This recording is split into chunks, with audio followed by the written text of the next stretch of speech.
Hey, it's Biddy Penny. Welcome back to my channel.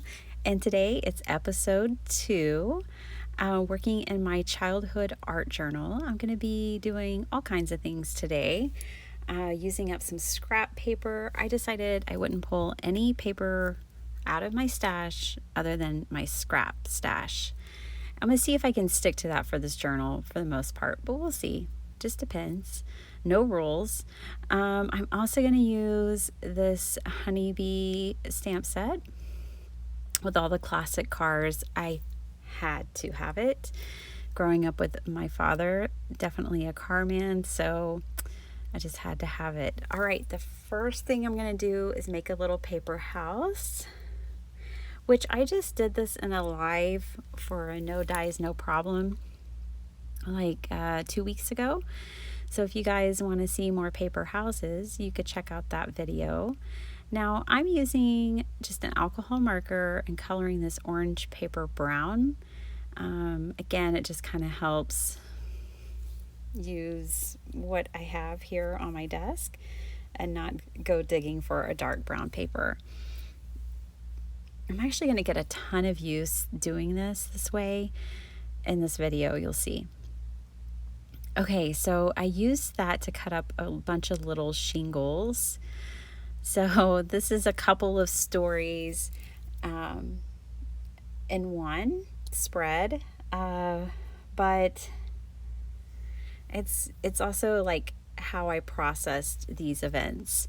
So right now I'm building my childhood home, which we moved into in 1983 when I was 5. And I loved living there. It was wonderful. I lived on a block with a ton of children my age, which was amazing and so much fun. We were like a gang, but not in a bad way, like in the Peanuts style way, like Charlie Brown and his friends, that kind. Anyways, so many good memories there, but this was in North Texas, which definitely is a part of Tornado Alley. At least I know it used to be. And my mother is from Oklahoma, southern Oklahoma, and definitely she lived in Tornado Alley growing up. So this story is all about a couple of tornadoes and a fast Mustang, and we're going to have some fun. Okay, so building up my childhood home here.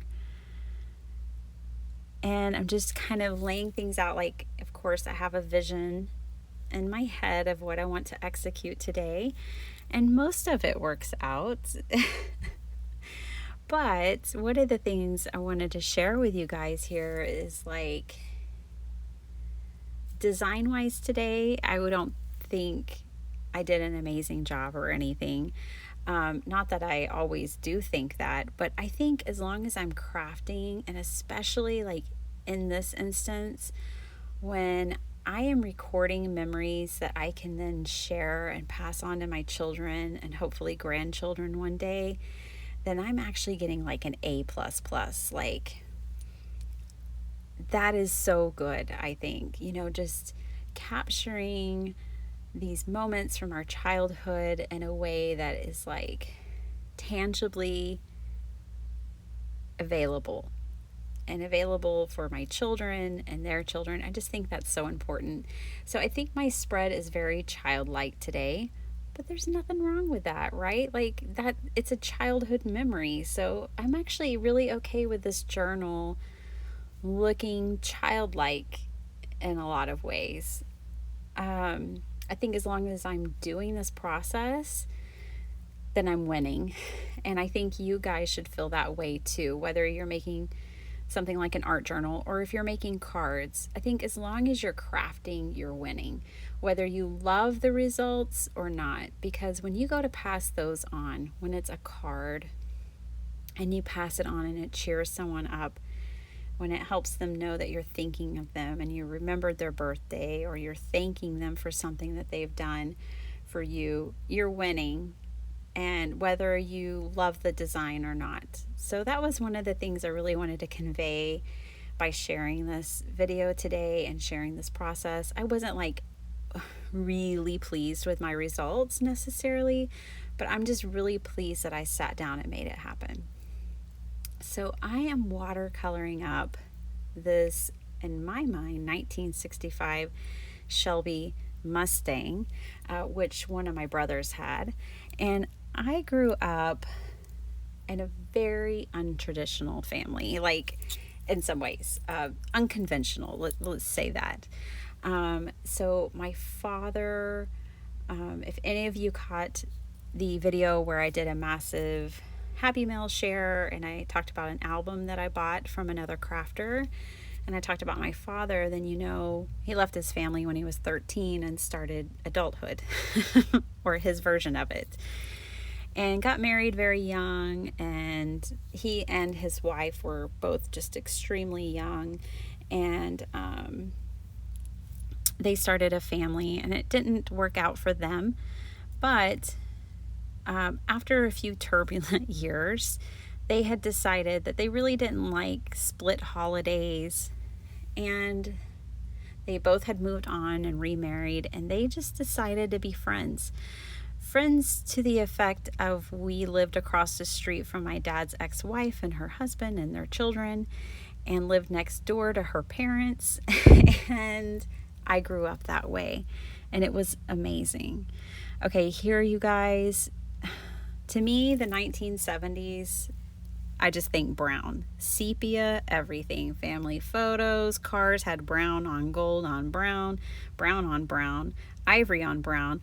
I just think the 70s could be summed up with brown. So I had to color up this little RV like that. I couldn't help myself. No wonder the 80s are like fluorescent. It's like, yeah, because you're coming from a decade of brown. Of course we had to go fluorescent for the 80s, right? So it takes me like 2 minutes to wrap this RV around this pole, but somehow Mother Nature did it in like 30 seconds. I was putting this together and thinking about how, you know, I see these forces of nature, and I don't doubt that there's a God who is all powerful, because a tornado can wrap an RV around a telephone pole in about 10 seconds.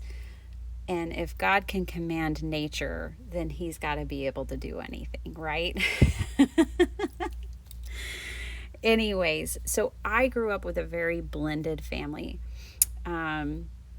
And it was actually a very beautiful thing. So my dad's ex-wife and her husband were like my godparents. So my godfather that I've talked about, who I painted with Bob Ross in the garage with every Sunday, that's him.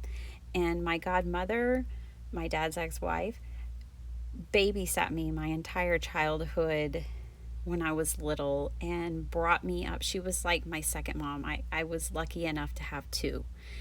And her children, although one was lost tragically in a drowning accident, the other brother is just like my brother. I never thought of him any differently. In fact, she always told a story, and even on her deathbed when I visited her, she told the story again about how the teachers couldn't figure out at school how all three of us could be brother and sisters, but we have different last names. And were they my half brothers? And I said, I don't know what a half brother is. They're just my brothers. I don't know how you can have a half brother. And she just always loved that, because we all embraced each other and loved each other unconditionally, like brothers and sisters. And, you know, it was just a beautiful gift that our parents gave us. It was really unusual. I know that's not a normal thing, but it was a beautiful thing. So we celebrated all the holidays together.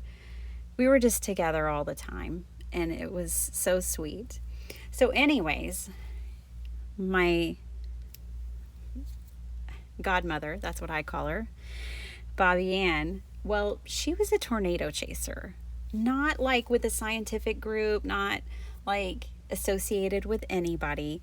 She just saw the Doppler radar, spotted a tornado, and would chase it in her Mustang. She always had to have a Mustang. She never drove anything else. my dad worked for Ford Motor Company for like 30 plus years, and he would always buy her a Mustang when she was ready on his discount.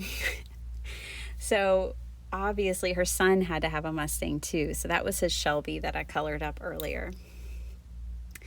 Anyway, so she was my babysitter. So she'd always throw me in the car, call my mom, and be like, hey, she'd let her know what was up. We're headed to chase a storm. We'll be in Oklahoma when you get off work. And we would hightail it out of there and chase those storms, baby. But here's the thing. I was terrified of storms. And she always told me that we were running from the storm. So she would tell me, hey, Toby, there's a tornado headed this way. We got to get out of town. And I was like, shoes are on. I'm in the back seat. Let's go. And little did I know until about 3 years ago what the truth was. And the truth was we were chasing those storms. No wonder we could never outrun the rain. Oh my goodness. So, yes, that was adventurous. And her husband, Jim, he was just this most gentle soul. Anyways, a lot of times he was along for the ride. And he had a favorite place in Oklahoma to get catfish. So I didn't mind too much because I knew we'd usually go get some really good catfish before coming back home. All right, so I put that phone there for that reason, but I also drew this phone in for this first page's story. So, you know, it was the 80s, and a tornado comes blowing into town, and my brother had just made friends with a kid up the block who lived on the same street. He had just moved from California, and we were always raised to just embrace everyone and love everybody. And our house was the place to be because my parents didn't have a lot of rules, and we always had all the good movies and snacks, and this was just the place to be. So his new friend was there with us this day, and then this tornado comes rolling through our backyard.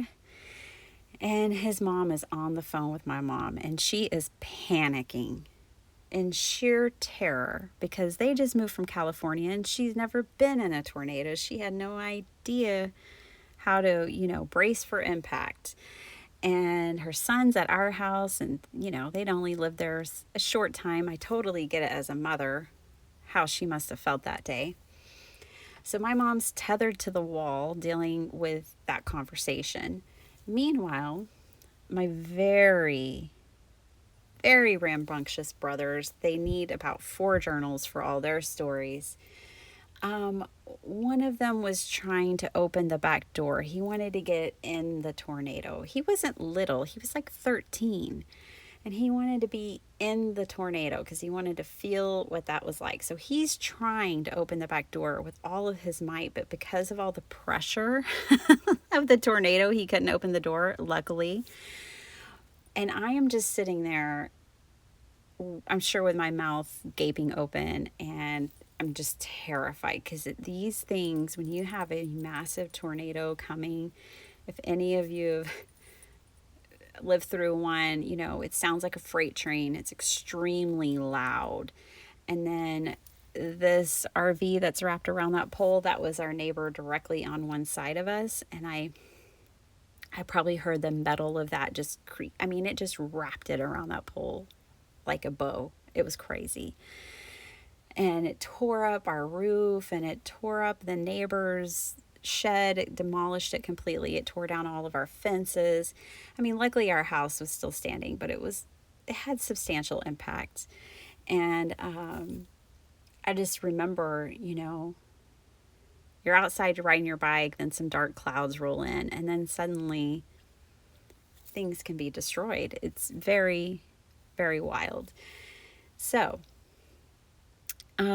that's what this page is kind of all about and representing.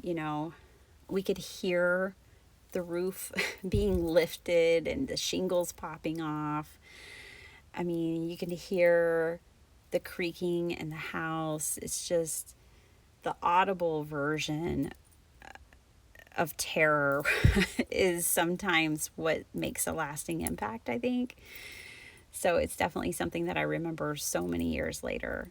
So here I used crackle paint from Tim Holtz, and I just kind of swirled it around and made that to the tornado. Of course, I'm going to throw some of our shingles in there. I can't help myself. So throw some shingles in there. And this page is really kind of chaotic, but that's exactly what it felt like. It was just total chaos. So that's that page, and that's that story. About a year later, we were in Oklahoma in Anadarko, which has Indian City. So it's a place that celebrates like the 5 tribes, and you can go there and visit. And we were raised believing that, our grandmother was part Choctaw, and we were raised very much in the culture of Native American life. So, my mom even went to a one room school in Oklahoma, and she remembers when they came and put bowls on their heads and gave them all a bowl haircut and sent them off to public schools, like different things like that. Anyway, so we were up there visiting, and we're walking around, and wouldn't you know it, this tower of bells just starts blaring. So that's what I'm building here. Again, the audio, right? So I just hear the tornado sirens start blasting. Here is a postcard picture of the little hut I'm about to build. So those start blaring, and I guess they do a certain number, or they had a way to signal the severity of the storm or how close it was to proximity, because the lady there was quick to hustle us into this hut. And I just will never forget, having lived through what happened at our house. And of course you think, well, oh, we live in a brick house and it's safe and all of this. And then you go through a storm like that and you start to question it. So then I'm getting hustled in with my family, of course, into this grass hut that's built into the earth with no door. And I was like, oh no, I was not thinking this was going to go well at all. I was terrified again. And I remember sitting there. It's just a circular, like the inside was just like a circular room. You would imagine it's like a dome top earthen hut. And so we go in and we sit down, and it's quiet. It's really quiet. My dad could calm me down. He was able to just talk in a normal voice, and everything was calm. There was no rattling. I couldn't hear shingles popping off. And even though there was no door on this place, we were dry, and everything was peaceful. And I will just never forget. It was like, I just know God put me there in that time to help me overcome the trauma that I had experienced a year before. And it was amazing. It was amazing. I walked out of there with a completely different appreciation for nature. Like, we were in the earth and in this earthen home, and everything was fine. The tornado did go right over the top of us, even. Like, all the earth above us had been disturbed by the storm, you could tell, on top of the hut. So I thought that was so interesting, because it's like the same proximity of like it was in suburbia. And I have always felt like these two stories happened the way they did in my life to give me peace and to give me perspective. And I've always just been so grateful that I had these experiences, especially as close as they were in proximity, but how different they were in the experience. So that's what I'm trying to capture here today. And here I am just going in with my black re-inker, and I'm adding drama to this tornado. It's got to be packed with drama, of course. And I'm just mixing in that re-inker well before this crackle paint was to set. And I did let this dry overnight. I just left the book open and let this dry really well overnight. And what's brilliant about it is it's not sticky or tacky at all. So I know it won't cause my pages to stick together. When you're doing an art journal or something, you can do mixed media all day long, but you want to be conscious about your materials and if they're sticky or tacky, how that might cause your pages to stick together. Just something to think about. And then this one, I just left it clear, and I came back the next day and I ink blended it a little. Now I made my own little person here. Isn't she cute? Well, I tell you what, that little lady, she was an elder. She saved us that day, and I just never forget her leading us in there and how I felt going in and how different I felt coming out. It's almost like if you've ever done a sweat lodge where you go in and you come out and it's supposed to symbolize the womb, if you will. Well, it's kind of what it was like. Like you just went in traumatized and I came out a victor or something, you know. Like I don't know how to explain it, but it's just a very special memory. So of course I want to record it and pass it along. Now here's kind of like the last detail that I'm adding to this journal page, and this is just to connect my two poles so you can tell, well, maybe that it's a highline wire, those two poles there. I'm glad I added the two. I wanted to because I wanted to put some string across. I wanted it to be connected. But I'm also glad because then I have that third one on the other page, and I just like the way the continuity ties together. So I'm really pleased with that aspect. Overall, I'm pleased with these pages. I just want to reassure you that we don't have to make masterpieces to be winning. Just by creating, you're winning.